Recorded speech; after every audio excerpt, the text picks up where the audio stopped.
వాక్యంలోనికి వెళ్దాం. మత్తయి సువార్త 10వ అధ్యాయము 1వ వాక్యం. Book of Matthew chapter 10 and word is 1. ఆయన తన 12 మంది శిష్యులను పిలిచి అపవిత్రాత్మలను వెళ్ళగొట్టుటకును, ప్రతి విధమైన రోగములను, ప్రతి విధమైన వ్యాధి స్వస్థపరచుటకును వారికి అధికారం ఇచ్చెను. ఈ వాక్యాన్ని బట్టి మనం ప్రార్థన చేసుకుని మరి వాక్య జ్ఞానంలోనికి వెళ్దాం. ప్రతి ఒక్కరూ కూడా మరి తలల ఉంచి ప్రార్థనలో ఎక్కించండి. ప్రార్థన. పరిశుద్ధుడా దేవా తండ్రి, ప్రభువా యేసు క్రీస్తు అయ్యా, ఇదిగో ప్రభువా, ప్రార్థన చేస్తూ ఉండగా మీ కృపాక్షేమములు మెండుగా కలగ చేయండి. మీ కృపతో జ్ఞాపకం చేసుకుని బలపరచండి. ఈ కొద్ది ప్రార్థన ఆలకింప చేయమని యేసు క్రీస్తు నామమున అడుగుచున్నాము తండ్రి, ఆమేన్. మరలా అదే వాక్యాన్ని చూద్దాం. చూడండి. ఆయన తన 12 మంది శిష్యులను పిలిచి అపవిత్రాత్మలను వెళ్ళగొట్టుటకును, ప్రతి విధమైన రోగములను, ప్రతి విధమైన వ్యాధి స్వస్థపరచుటకును వారికి అధికారం ఇచ్చాను. ఈ వాక్య ప్రకారంగా మనం మాట్లాడుకుంటే, యేసుక్రీస్తు వారు శరీరధారిగా ఉన్నప్పుడు అనేక అద్భుత కార్యములు చేశారు, అనేక ఆశ్చర్య కార్యములు చేశారు. ఆయన బ్రతికింది 33.5 సంవత్సరములు. అయితే తల్లి దగ్గర, తండ్రి దగ్గర ఒక 30 సంవత్సరాల పాటు ఉన్నారు. తర్వాత 3.5 సంవత్సరాలు ఆయన ఆయా ప్రాంతాలకు వెళ్ళి ఆయన ఆయా ప్రాంతాల్లో ఎన్నో మరి ప్రార్థన చేసి వాక్యాన్ని బోధించి ఆయన దగ్గరికి వచ్చి, అయ్యా ఇది రోగం, ఇది వ్యాధి, ఇది బాధ అని అంటే ప్రతి రోగము నుండి విడిపించాడు, ప్రతి వ్యాధి నుండి విడిపించాడు. ఆయన ప్రార్థన చేయగా ఎన్నో అద్భుత కార్యములు జరిగాయి, ఎన్నో ఆశ్చర్యమైన కార్యములు జరిగాయి. అయితే ఇక్కడ యేసుక్రీస్తు వారు అద్భుత కార్యాలు చేశాడు, ఆశ్చర్యమైన కార్యాలు చేశాడు అని అంటే ఇందులో గొప్పదనమే ఉందండి. ఆయన దేవుడు కదా, దేవుడు కాబట్టి ఆయన చేస్తే కార్యాలు జరుగుతాయి అని దీనికి ఏమీ ఆశ్చర్యపోక్కర్లేదు అని మీరు అనొచ్చు. రైట్, కాదని నేను చెప్పట్లేదు.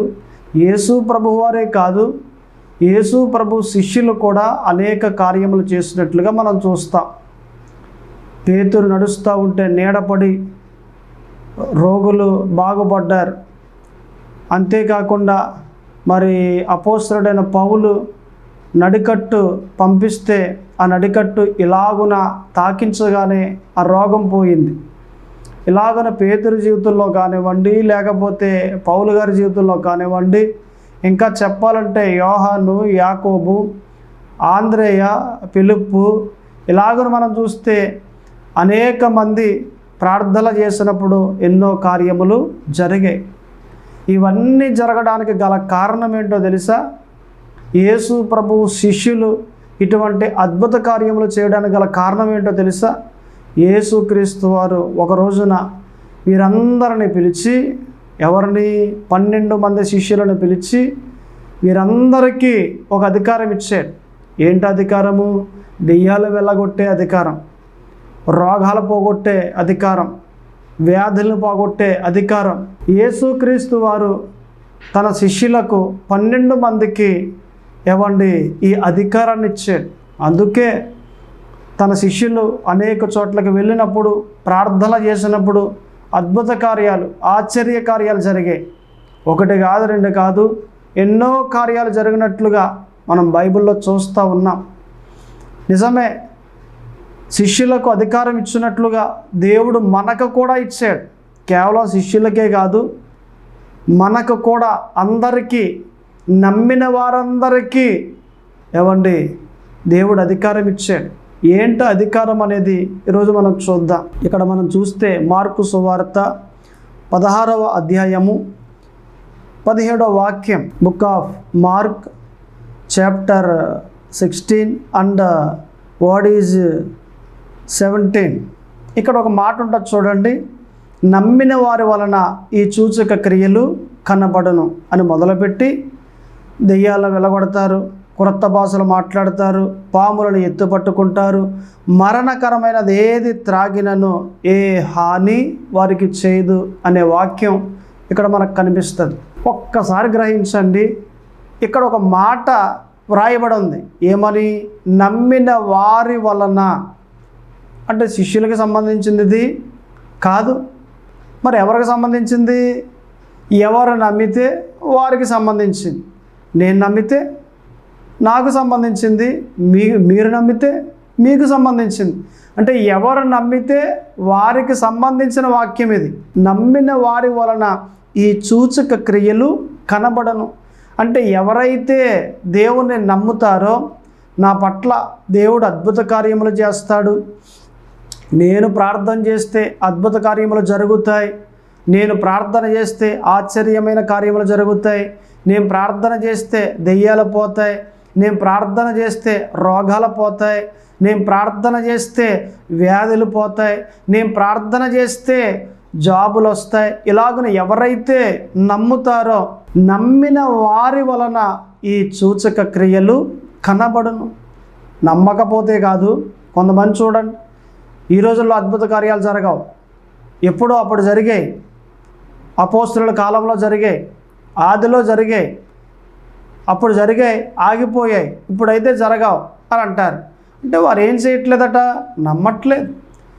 నమ్మట్లేదు కాబట్టి వారి జీవితంలో చేయలేరట, కార్యాలు చేయలేరు. ఇది వాక్య ప్రకారంగా మనం ఆలోచన చేస్తే ఎవరైతే నమ్మితే వారి ద్వారా దేవుడు కార్యములు చేస్తాడు. నేను ప్రార్థన చేస్తే దేవుడు కార్యం చేస్తాడు అని నమ్మకుండా, నేను ప్రార్థన చేస్తే రోగం పోద్ది, దేవుడు నా ద్వారా రోగాన్ని పోగొడతాడు అని నమ్మకుండా, నేను ప్రార్థన చేస్తే ఎటువంటి దెయ్యమైనా బయటకు పోతుంది అని నమ్మకుండా, నా ద్వారా దేవుడు జరిగిస్తాడు అనే నమ్మిక కానీ మనం కలుగుంటే ఖచ్చితంగా దేవుడు ఆ కార్యాన్ని మన ద్వారా చేస్తాడు. ఆ రోజున 12 మంది శిష్యులను పిలిచి ఎలాగున అధికారం ఇచ్చాడో, ఏవండి అలాగున మనందరికీ దేవుడు అధికారం ఇచ్చాడు. ఇది ఎవరు నమ్మితే వారే చేయగలుగుతారు. అంటే మనం ఏం కలుగున్నాం? అధికారం కలిగి ఉన్నాం. ఇప్పుడు దేవుడు అధికారం ఇచ్చాడు కాబట్టి మనమంతా కూడా అధికారము కలిగి ఉన్నాం. అధికారము కలిగి ఉన్న మనం ఏం చేయాలి? కార్యాలు చేయాలి. దేవుని యొక్క నామాన్ని మహిమపరచాలి, దేవునికి మహిమకరంగా జీవించాలి. ఏం జరుగుతాయండి కార్యాలు? ప్రార్థనలు చేస్తున్నాం కానీ జరుగుతాయి అంటారా? ప్రార్థనలు చేస్తున్నాం కానీ వస్తాయంటారా? ప్రార్థనలు చేస్తూ ఉన్నాం కానీ కడతామంటారా? అంటారా కొంతమంది. కడతామంటారా, చూస్తామంటారా, చేస్తామంటారా అంటే నీలో నమ్మిక లేదు. నీకు జరగచ్చు, జరగకపోవచ్చు. లేదండి పాస్టర్ గారు, నేను ప్రార్థన చేస్తూ ఉన్నాను రోజు, నేను కడతానండి ఇల్లు, నేను కొంటానండి స్థలము, నేను చేస్తానండి, నేను వెళ్తానండి, ఖచ్చితంగా దేవుడు నాకు సహాయం చేస్తాడండి అని అంటే ఆ వ్యక్తికి దేవుడు ఖచ్చితంగా సహాయం చేస్తాడు. సహాయం చెయ్యాలి. ఎందుకంటే దేవుడు మాట ఇచ్చాడు. ఏమని? నీవు నమ్మితే దేవుని మహిమను చూస్తావు. నమ్ముట నీ వలనైతే నమ్మవానికి సమస్తమును సాధ్యమే. నీవు నమ్మితే కార్యాలు చూస్తావు. నీవు నమ్మితే అద్భుత కార్యములు నువ్వే చేస్తావు. నువ్వు పొందుకోవడం కాదు, కేవలం నువ్వే అద్భుత కార్యములు, ఆశ్చర్య కార్యములు చేయగలుగుతావు. అటువంటి అధికారము మనందరికీ ఇచ్చాడు. మనందరము కలిగి ఉన్న మనము ఈ అధికారాన్ని ఏం చేయాలి? వాడాలి. ఇప్పుడు సాధారణంగా ఒక అధికారి ఉన్నాడండి. ఆ అధికారి ఒక ప్రాంతానికి వెళ్ళాడు. ఉదాహరణకి ఒక ఎమ్మెల్యే గారు అనుకోండి, మన ప్రాంతంలో ఉన్న ఎమ్మెల్యే గారు వేరొక ప్రాంతానికి వెళ్ళాడు. అక్కడ పోలీసు వారు ఆఫ్ చేశారు. ఇక్కడ ఎమ్మెల్యే గారు కానీ అక్కడ కాదు కదా, ఆఫ్ చేశారు. ఈయన ఎవరో తెలియదు కదా, ఆఫ్ చేసి ఎవయ్యా లైసెన్స్ది, సీ బుక్ది అని ఇలాగ అంటున్నాడు. ఎమ్మెల్యే గారు వెనకాల కూర్చుని, అయ్యా నేను పలానా ప్రాంతానికి ఎమ్మెల్యేని, మరి గవర్నమెంట్ సర్వెంట్ మరి నేను వెళ్ళిపోవచ్చా అని అన్నాడు. సార్ మీరు ఎమ్మెల్యే గారా? ఓకే సార్ మీరు వెళ్ళిపోవచ్చు అని అంటాడు. ఎందుకని? అధికారి కాబట్టి వెళ్ళిపోమని చెప్తాడు. అధికారి కాబట్టి కరెక్ట్గా ఉంటాడు. అధికారి కాబట్టి మనం వదిలేయాలి. అధికారి కాబట్టి ఈయన్ని ఇబ్బంది పెట్టకూడదు అనేది ఆ ఆలోచన వారు కలిగి ఉంటారు. వారు కూడా గవర్నమెంట్ ఉద్యోగస్తులు కాబట్టి. ఇప్పుడు ఈ అధికారి అంటే ఈ ఎమ్మెల్యే నేను అధికారిని పలానా చోట అని చెప్పకపోతే వదిలేస్తాడా? వదిలేయడు. అంటే అధికారాన్ని చూపిస్తూ ఉన్నాడు, అధికారాన్ని చెప్తా ఉన్నాడు. అధికారం చెప్పగానే నేను అధికారిని అని చెప్పగానే అక్కడ వదిలేశారు. అలా వదిలేస్తారు. అలాగునే మనం కూడా అపవాదం మన దగ్గరికి వచ్చినప్పుడు ఇదిగో ఇది నువ్వు ఇలా బాధపడాలి, నువ్వు ఇలా చేయాలి, నువ్వు ఇలా ఉండాలి అని మనల్ని బాధ పెడతా ఉన్నప్పుడు తిరగబడి నువ్వు ఇలా మాట్లాడుతున్నావేంటి, నాలో రోగం ఉంది, రైటే కాదని నేను చెప్పను, నాలో రోగం ఎందుకుంది, నా రోగం నిమిత్తం యేసు క్రీస్తు సిలువలో రక్తం కార్చాడు కదా, ఆయన దెబ్బల చేత మనకు స్వస్థత కలుగుతున్నది అనే మాట ఉంది కదా, దేవుడు నాకు అధికారం ఇచ్చాడు కదా, కాబట్టి నాకున్న అధికారాన్ని బట్టి ఈ రోగం బయటికి పోవాలి, ఉండడానికి వీలు లేదు, నువ్వేంటి ఇలా మాట్లాడుతున్నావు, నా అధికారాన్ని చూపించి రోగాన్ని నేను తీస్తాను అని చెప్పి అధికారం గలవాడై అక్కడ మాట్లాడి ఆ రోగాన్ని బయటికి పొమ్మని యేసు నామమున పలికితే ఖచ్చితంగా నీలో ఉన్న అధికారాన్ని బట్టి ఆ రోగం బయటికి పోతుంది. అది నీలో ఉన్న, నీ కుటుంబంలో ఉన్న, నీ సంఘంలో ఉన్న, నీవు అధికారం గలవాడై ప్రార్థన చేయగానే ఆ రోగం బయటికి పోతుంది. ఆ రోగం బయటికి పోతుంది. అధికారాన్ని చూపిస్తే, అధికారాన్ని వాడితే మార్గం సరళమవుద్ది. అంతేగాని ఆ అధికారాన్ని నువ్వు దాచుకుని వినియోగించకుండా ఆ అధికారాన్ని అట్టే ఉంచుకున్నావనుకో అపవాది ఎప్పటికప్పుడు నిన్ను బాధ పెడతా ఉంటాడు, బాధిస్తూ ఉంటాడు. అపవాది ఎప్పటికప్పుడే నిన్ను అనేక రకాలుగా చెదగొడతా ఉంటాడు. అపవాది ఎప్పటికప్పుడే నిన్ను ఎక్కువగా ఏడిపిస్తూ ఉంటాడు. ఇలాగున అపవాది నిన్ను నలగొట్టేస్తూ ఉంటాడు, కానీ ఎక్కడ సంతోషంగా ఉండడానికి ఒప్పుకోడు. మొదట నీవు కలిగున్న అధికారం నీకు తెలియాలి. తెలుసుకున్న నీవు ఆ అధికారము గలవాడే నడవాలి. నీ అధికారాన్ని చూపించాలి. అక్కడ దేవుడు నీకు ఇచ్చిన అధికారం చూపిస్తే మార్గం సరళమైపోద్ది. అపవాద దూరంగా వెళ్ళిపోతాడు, నీ దగ్గర ఉండలేడు. కాబట్టి ప్రతి ఒక్కరూ కూడా దేవుడిచ్చిన అధికారాన్ని పొందుకోవాలి. పొందుకున్న తర్వాత ఆ అధికార ప్రకారంగా నడవాలి. నడిస్తేనే మన జీవితాలు బాగుంటాయి సంతోషకరంగా. నడవలేదనుకోండి మన జీవితాలు అంతంత మాత్రాన్నే ఉంటాయి. యేసుక్రీస్తు వారు శిష్యులకు ఇచ్చాడు అధికారం. యేసుక్రీస్తు వారు మనందరికీ అధికారం ఇచ్చాడు. ఒక ప్రాంతంలో పెడ్రిక్ అనే ఒక సేవకుడు ఉన్నాడు అమెరికా దేశంలో. ఆయన ఒక ఉన్నతమైన పరిచర్య చేశాడు. దేవుని చేతిలో బహుబలంగా వాడబడ్డాడు. ఎంతలాగున వాడబడ్డాడు అంటే ఇలాగున ప్రార్థన చేస్తే అలాగున రోగాలు పోయాయి, ఇలాగున ప్రార్థన చేస్తే అలాగున కార్యాలు జరిగాయి. ఆ సేవకుడు ఒక చిన్న ప్రేయర్ అలా చేయగానే వెంటనే దేవుడు ఆ కార్యాన్ని జరిగించేవారు. అంతటి ఒక మంచి సేవకుడు. ఒక రోజున మహారాజు ఆయన్ని కౌరు పంపించి తీసుకురమ్మన్నాడు. మహారాజు గారి దగ్గరికి ఈ సేవకుని తీసుకొచ్చారు. మహారాజు అంటాడు కదా, ఏవయ్యా నువ్వు మంచి సేవకుడువు అని నేను విన్నాను, నువ్వు ఎలాగున ప్రార్థన చేస్తున్నావో, నువ్వు ఎలాగున సేవ చేస్తున్నావో, నువ్వు ఎలాగున కార్యాలు చేస్తున్నావో నాకు చాలామంది చెప్పారు, విన్నాను. నేను ఒకటే అడుగుతాను, మా అబ్బాయి చనిపోయి 10 రోజులైంది, నువ్వు బ్రతికించగలవా అని అన్నాడు. ఈ పెడ్రిక్ అనే సేవకుడు, అయ్యా మీ అబ్బాయిని ఎక్కడ సమాధి చేశారు అని అన్నాడు. రాజు మంత్రులు గబగబా ఈ సేవకుడిని తీసుకుని వెళ్ళారు. ఇదిగో ఇక్కడ చేశారు అని సమాధి చూపించారు. తవ్వండి అని అన్నాడు. గబగబా త్రవ్వారు.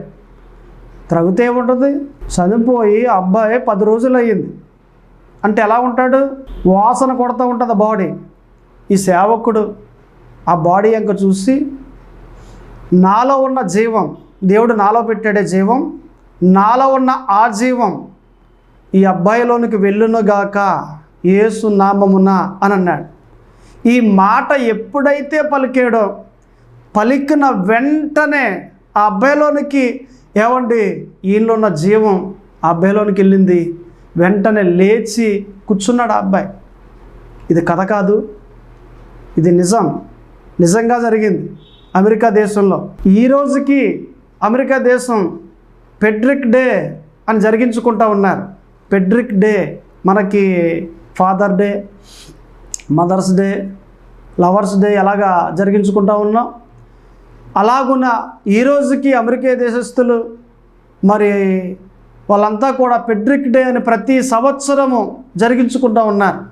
అంటే అంత గొప్ప పరిచర్య అమెరికా దేశంలో ఈ పెడ్రిక్ అనే సేవకుడు చేశాడు. పెడ్రిక్ దేవుని అధికారము గలవాడై అక్కడ కార్యం జరిగించాడు. పెడ్రిక్లో ఏమీ లేదు కానీ దేవునిలో ఉంది. దేవునిలో ఉన్న అధికారం పెడ్రిక్ ఇచ్చాడు. ఆ పెడ్రిక్ ఏం చేశాడట? అధికారము గలవాడే ఆ అబ్బాయిని లేవనెత్తాడు. అలాగని చనిపోయిన వారందరినీ బ్రతికించేమని అర్థం కాదు. మీరు అధికారం గలవారే రోగాలు వెళ్ళగొట్టాలి, మీరు అధికారం గలవారే వ్యాధులు వెళ్ళగొట్టాలి, మీరు అధికారం గలవారే కార్యాలు చేయాలి.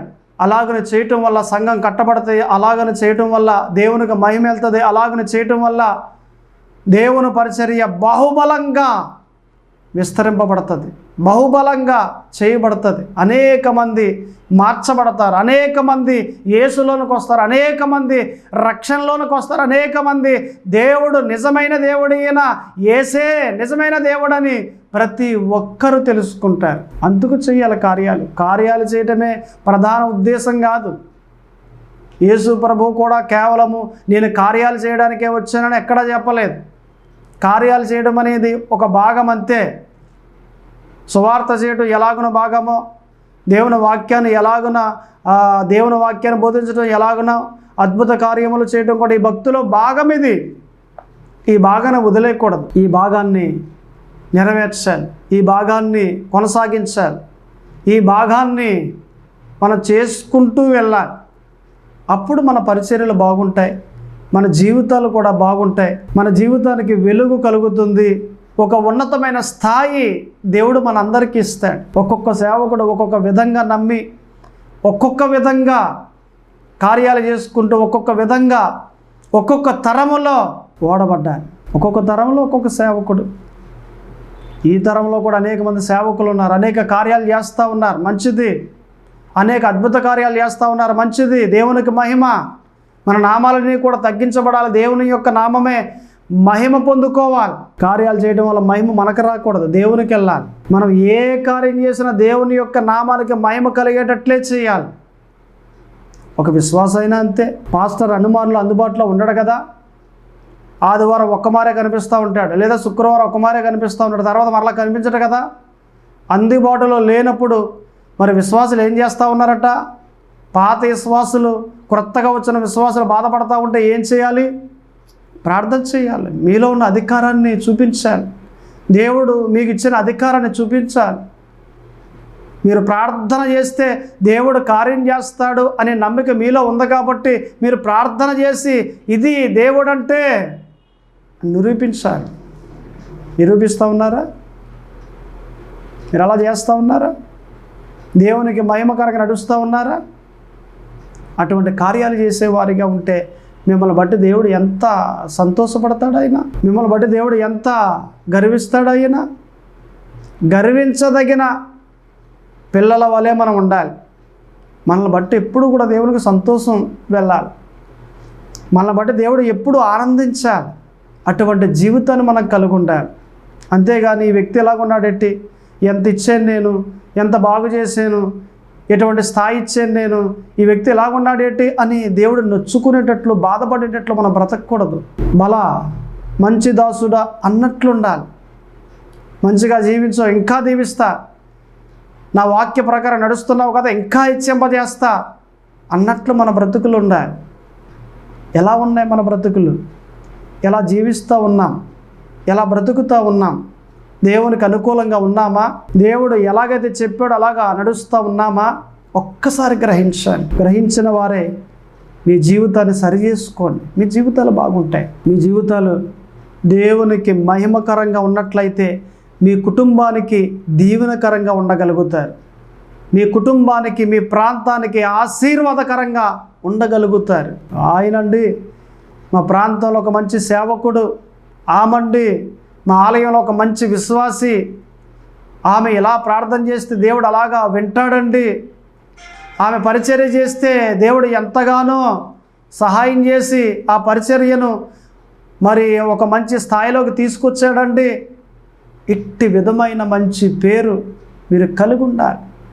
సుగంధ తైల్యము కన్నా మంచి పేరు మేలు అన్న వాక్య ప్రకారంగా ఒక మంచి పేరు మీరు కలిగి ఉండాలి. దేవుడిస్తాడు ఆ మంచి పేరు.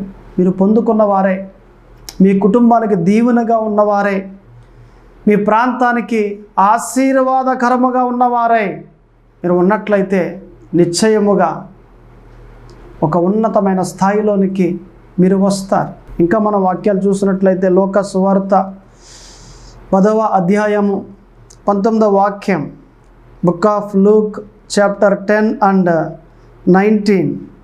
ఇదిగో పాములను తేళ్లను త్రొక్కుటకును శత్రువు బలవంతటి మీదను మీకు అధికారము అనుగ్రహించి ఉన్నాను.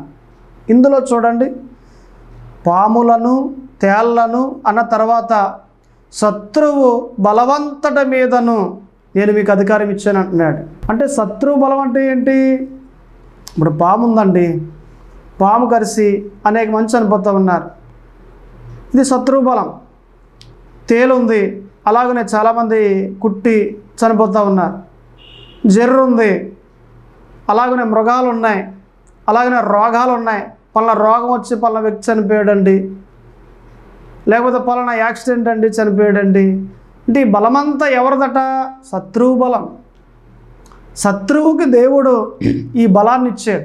ఎవరైతే రాంగ్గా వెళ్తూ ఉన్నారో, ఎవరైతే అడుగు తేడాగా వేస్తూ ఉన్నారో వీరిని పట్టుకుని అపవాది బాధించడానికి, చంపడానికి అర్హుడై అపవాది ఉన్నాడు. అయితే ఈ శత్రువు బలములో మనం చిక్కకూడదు. ఎందుకని? దేవుని పిల్లలం మనం. శత్రువుకి ఇచ్చిన ఈ బలవంతుడి మీదను మనం అధికారం గలవారై ఉన్నాం. అందులో మనం ఎందుకు చిక్కబడాలి? పాము కానివ్వండి, తేలు కానివ్వండి, ఎటువంటి ఇబ్బందికరమైనది కానివ్వండి, ఏది మనల్ని ఏమి చేయదు నమ్మితే. ఇప్పుడు పౌలు గారిని పాము కరిసింది, చనిపోయాడు. ఆయన చనిపోలేదు. ఆ ప్రాంతంలో ఉన్నవారంతా ఏం చేశారట?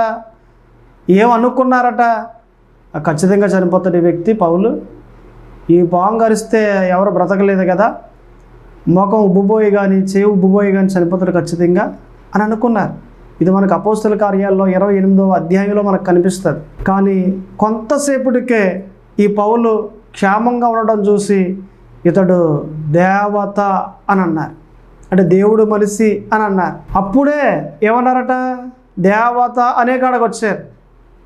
అప్పుడే ఒక మాట అన్నారు, ఇతడు చనిపోతాడు. సముద్రం వదిలేసింది, కానీ ఇతన్ని మృత్యువు వదలలేదు, ఖచ్చితంగా చనిపోతాడు అన్న వ్యక్తులే ఇతడు దేవత అని అన్నారు. చూసారా ఆ నోరు ఎలా మాట్లాడిందో?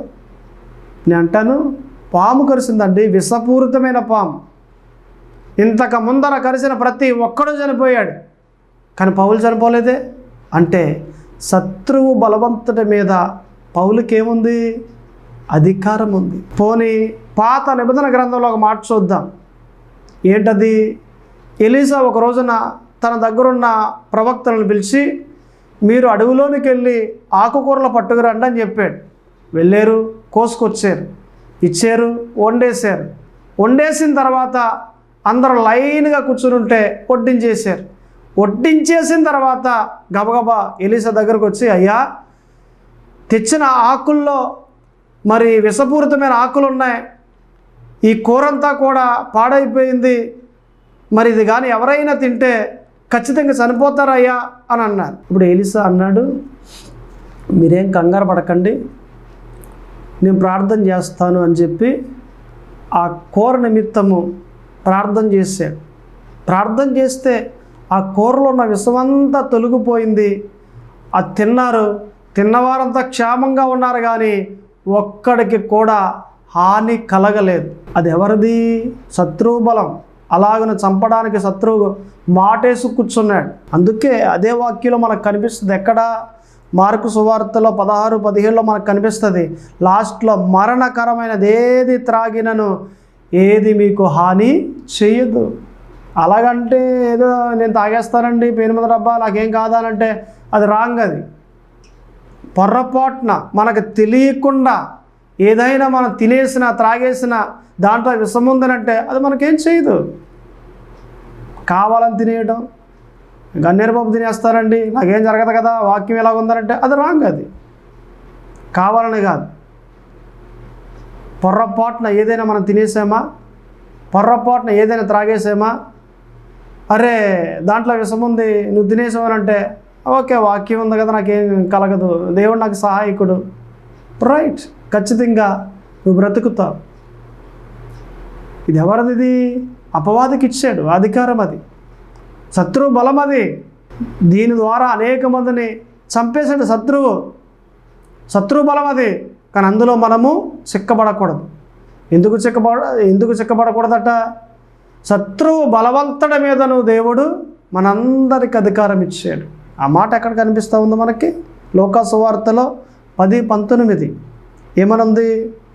ఇదిగో పాములను తేలను త్రొక్కుటకును అన్న తర్వాత శత్రువు బలవంతుడి మీదను నేను మీకు అధికారము ఇచ్చాను. మీరు అధికారం గలవారు. దేవుడు మీకు అధికారం ఇచ్చాడు. దెయ్యాల మీద అధికారం ఇచ్చాడు, రోగాల మీద అధికారం ఇచ్చాడు, వ్యాధుల మీద అధికారం ఇచ్చాడు. ప్రతి దాని మీద ఏమండి ఒక్క మాటలో చెప్పాలంటే శత్రువు బలవంతుడి మీద దేవుడు మీకు అధికారం ఇచ్చాడు. అధికారం గలవారై ఉన్నప్పుడు మనము అధికారం చూపిస్తూ నడవాలి. అప్పుడు మార్గం సరళమవుద్ది. మన జీవితాలన్నీ బాగుపడతాయి. ఒక ఉన్నతమైన స్థాయిలోనికి మనం వస్తాం. అధికారం వాడకుండా ఉంటే సుఖమేముంది? అధికారంలో ఉండడం వేరు, అధికారంలో లేకపోవటం వేరు. పలానా వ్యక్తి గెలిచాడంటే అధికారం ఉంది కాబట్టి విలువ ఉంటుంది. పలానా వ్యక్తి ఓడిపోయాడంటే అంటే అధికారం లేదు కాబట్టి విలువ ఉండదు. మనిషే సుఖమేముంది? అధికారం లేదు, విలువ ఉండదు.